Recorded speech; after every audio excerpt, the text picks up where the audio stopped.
டெல்லியில் நடந்த ஆங்கில நாளிதழ் நிகழ்ச்சியில் பிரதமர் மோடி உரையாற்றினார்.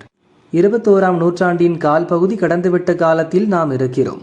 இந்த 25 ஆண்டுகளில் உலகம் பல ஏற்றத்தாழ்வுகளை பார்த்திருக்கிறது.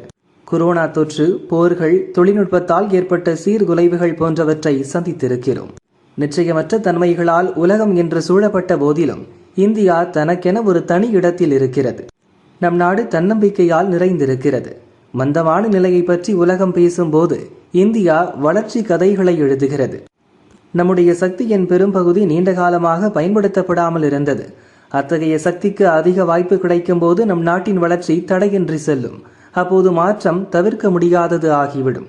நம் நாட்டின் கிழக்கு பகுதியில் முன் எப்போதும் இல்லாத அளவுக்கு முதலீடுகள் செய்யப்பட்டுள்ளது.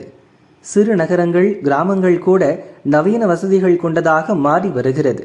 சிறு நகரங்கள் ஸ்டார்ட் அப் மற்றும் சிறு குறு நடுத்தர தொழில்களை தொடங்குவதற்கான மையங்களாக மாறி வருகின்றன. உலகத்தின் வளர்ச்சி 3%. அதில் G7 நாடுகளின் சராசரி வளர்ச்சி 1.5% இருக்கிறது.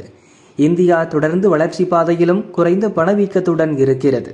இந்த சாதனைகள் நம்முடைய பிரச்சனைகளை தீர்ப்பதற்கு காரணமாக இருக்கும் சக்தியை பற்றியது. நம் நாட்டின் GDP 8% இருக்கிறது. இந்த வளர்ச்சி விகிதம் நம்முடைய முன்னேற்றத்தின் புதிய உந்துதலுக்கான வெளிப்பாடு. வலிமையான பொருளாதாரத்தை நோக்கி செல்வதற்கான அறிகுறிகள். உலக பொருளாதார வளர்ச்சியை இயக்கும் நாடாக இந்தியா உயர்ந்து வருகிறது என்று பிரதமர் மோடி கூறினார்.